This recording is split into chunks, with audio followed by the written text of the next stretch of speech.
right, welcome to the next day of our Snakes in the Grass project. Today we are actually going to put together our snakes with their grass.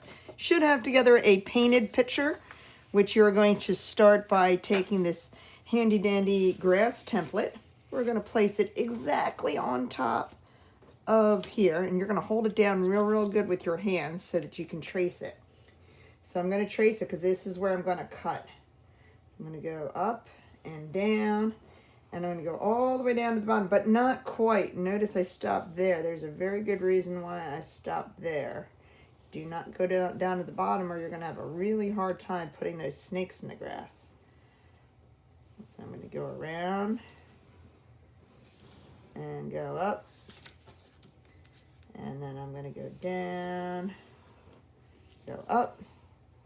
And notice my hand is kind of following it along. My hand doesn't really follow it along. What's going to happen is it's going to flop over and it's not going to stay put and it's not going to make a nice little grass design like that.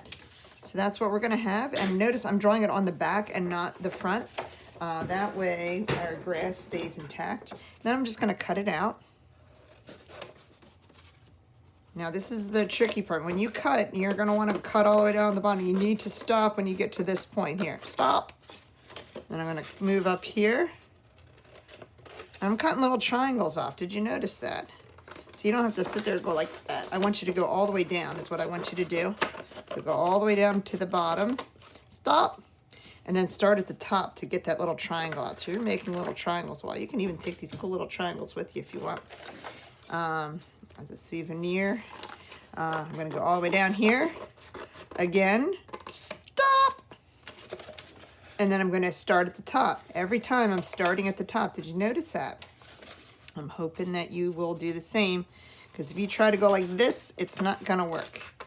You're definitely cutting everything out. But we definitely want to make sure. Stop. And then I'm going to cut from the top.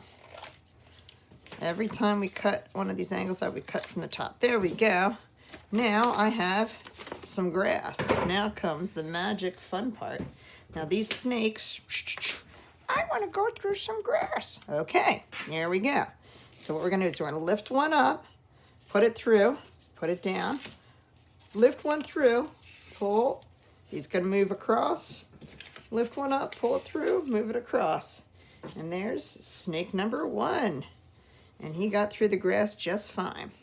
The next one, and you should have two snakes is great. If you have a third snake, and it doesn't fit, you can take him with you or you could try to weave him in. So now since this one was underneath, I don't want to put him underneath too. I want to put him on top this time. So he's going to go on top. And then this one's going to go under. And then this one's going to go over, under, over. And then that's it. So now you have two snakes going right through the grass. So that's super cool. And you see his little head peeking out. And you might say, hey, he needs to have some eyes. So I might even draw some eyes on here with my crayon or a pencil or something. Give him some eyes because you see his eyes. His eyes are kind of hiding underneath, so that's okay. But that guy you kind of see. You might even want to maybe draw a little red. If you have a red crayon or something, maybe give him a little red tongue. You don't have to, but I think it looks kind of cute that way. Then I'm going to take my glue stick just so that these don't fall apart. You don't want it to fall apart now. I'm going to just pick up his little tail and glue that down. And I glue maybe that down there. Maybe that down there, just so it stays in place. And make sure it glues every other. It's really easy to put them both through the same way, but when they are opposite, they get this really cool little pattern like that, and you've got two snakes through the grass. Well, I hope you have fun, and I hope you enjoy this project.